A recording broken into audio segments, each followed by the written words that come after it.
On Sunday, January 26, 2020, the world was shocked when former basketball champion Kobe Bryant and his daughter Gianna were killed in a helicopter crash in Calabasas, California. I believe that it's necessary to mourn, and there are a lot of places on the internet to help you do that.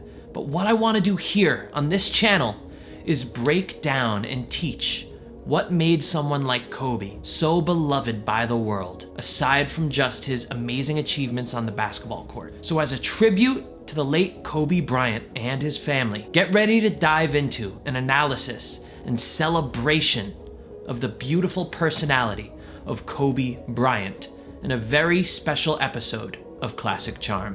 While watching hours upon hours of interviews with Kobe, I found something interesting. Kobe possesses the most relaxed, calm, and matter-of-fact confidence I think I've ever come across in a human being. This was evident before even really knowing what he was all about. Now, I study and teach social skills and individuality for a living, so I can instantly tell when someone is putting up an act or being authentic in their demeanor. Honestly, most people are playing some kind of character in public, especially when on camera. If they're calm and composed, or if they're energetic and in your face, it's usually because they believe this is a valuable trait to take on, or they're merely acting out of insecurity.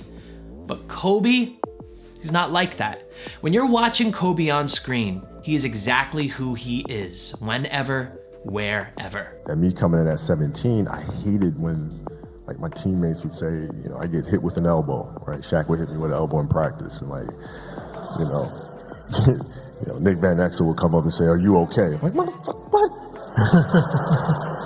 Mao, are you okay? What the hell's wrong with you?" You know, so like I always had that extra chip on my shoulder. So like every day in practice for me was really trying to annihilate everybody that I was playing against, because I wanted to prove you don't need to babysit me. But it goes further than that. It's plain to see in his eyes that he's completely at peace with whatever situation or environment he's currently in. This means no anxiety, no negativity like anger or greed. With the court case, that was really the first time in your life where you didn't have control over your fate. Right. What was that experience like? Well, you have to give it up. You know, you have to give it up. You have to release yourself and just kind of, you know, let things be. And I think that helps your maturity a lot when you try not to control the situation. This is not a basketball game where I have, you know, a lot of control on the outcome. You really just got to let it go. And I think to do that, you instantly have to mature, and to be able to put yourself in that emotional space where you can trust the process. I'd like to go far as to say that Kobe Bryant was one of the few enlightened humans to have ever walked this earth. And I'm not speaking lightly when I use a word like that. I'd like to say it again, and this isn't exaggeration for the mere sake of idolizing him. I think Kobe Bryant was an enlightened human. Here's the magic of enlightenment, or what I call wolf and garden. You are your most happy, content, energized, confident, and especially attractive version of yourself that you could ever be. And you don't have to do any impressing when you're on that level. When you've lived like Kobe lived, you don't have to try being funny, intelligent, cool, mysterious, intriguing, or whatever in order to be crazy attractive to anyone in the room. You could be boring, and you'll still evoke this incredible magnetism about you. This is the magic that I've studied all my life, because I always loved getting to the core of social skills, and I like seeing how much one could remove in their demeanor while still coming off absolutely luminous to whoever is in front of them at that moment. I don't care about the little power moves you make in your body language or how you project this tone of voice. All that is charisma. That is nothing. I mean nothing compared to the magic of what I study and what Kobe possessed in spades. Now, I'm sure there's someone in your life that has this same effect. It seems as though they're not really doing anything to come off so magnetic, but you feel that vibration coming off of them like, I want to be around this person. I don't know why, but I just need to. This is the vibe that Kobe had. We could talk about that magic all day, but if you know my videos, I never like to stick to the superficial. I always want to know the why and the how, which is why I was so happy to see That's also how Kobe rose to the top in basketball. He didn't want to just revere his elders. He wanted to figure out how the hell they were doing what they did, even down to the specific steps that they take towards the basket. And the thing that gave Kobe such a high mixture of confidence and calmness is quite simple. But just because it's simple doesn't mean that anyone could do it. Kobe Bryant had purpose. Sense of purpose was there ever since I was a kid. I knew exactly, I felt like I knew what God put me on this earth to do. But you're supposed to be retired. Leave some for the rest of us. You know, it's just, you just evolve. You know, I move away from the game, but I take the lessons that I learned from the game and transition it to something else. I mean, you know, like, you retire and you wake up in the morning and do what? Right? It's important to wake up and have a purpose. Yeah. And I was fortunate enough to find my passion and find my purpose, and off we go. And because Kobe had purpose, it means he never had to feel insecure.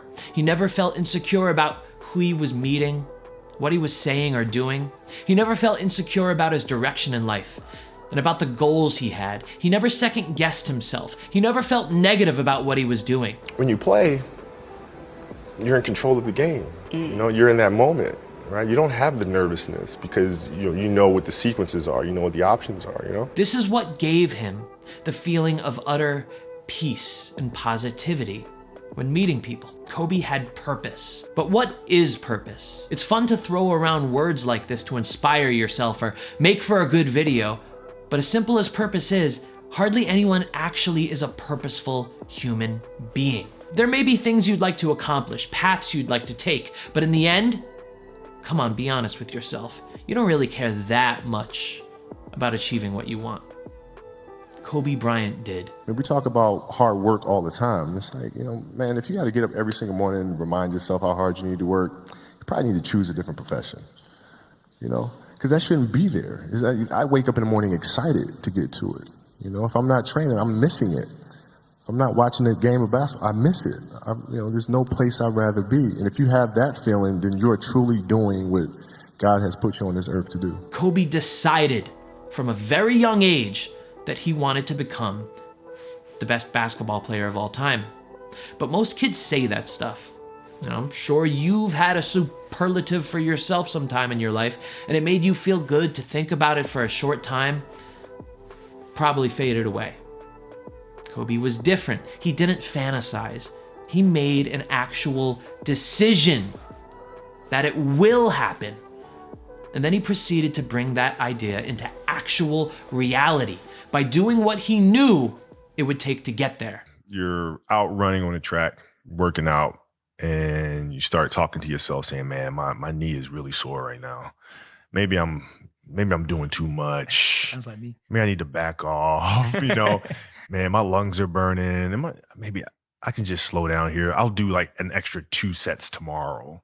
You know, it'll be okay. Yeah. Right? That sort of stuff. Yes. Like that stuff's dangerous. Yes. And that's when you just got to say, you know what? I'm not negotiating with myself. Yeah. The deal was already made. The deal was made. When I set out at the beginning of the summer and said, this is the training plan I'm doing, I signed that contract with myself. I'm doing it. You know, throughout that process, you'll start talking to yourself like, man, I think I need to, maybe if we, nope. No, this is non-negotiable. Yeah. Now, I could lecture you about hard work all day long, but this is not the channel for that. There are much higher-voiced people on YouTube that do that for you. Put out content. What I'm interested in is the art of embracing your individuality and the magic social skill of charm. And purpose is one of the necessary things in achieving that. And along with obsession, passion, commitment, and curiosity, purpose needs something else that brings them all together. Absolute belief. I'm looking at this and I'm saying, man, he wants this thing. It affects him, right? I mean, it consumes him. And then from that moment on, I knew we spoke the same language. It doesn't matter if we had disagreements this and the other, our drive to win, like we have to win. There's no other option. We're gonna figure this out, we're gonna get this done. The absolute belief is necessary in achieving your purpose in life. This means there was no doubt in Kobe's mind whatsoever that he wouldn't be the best. It was a sure thing. This belief is so incredibly strong that it wills a person to rip the goal kicking and screaming into reality itself. Now imagine for yourself right now, what is the one thing you'd like to do in life? The one thing you'd like to be remembered for? I want you to visualize what actions would that actually take to rip that achievement into your world right now, today. What would it actually take doing? Can you visualize what that would take? That is how living with a sense of purpose feels at all times. And tell me, if you only cared about your life's purpose, if that was the only thing of importance to you, and you decided to believe with absolute certainty that it would happen, would you ever have time to feel anxious about the little things like perhaps a man or a woman's judgment of you?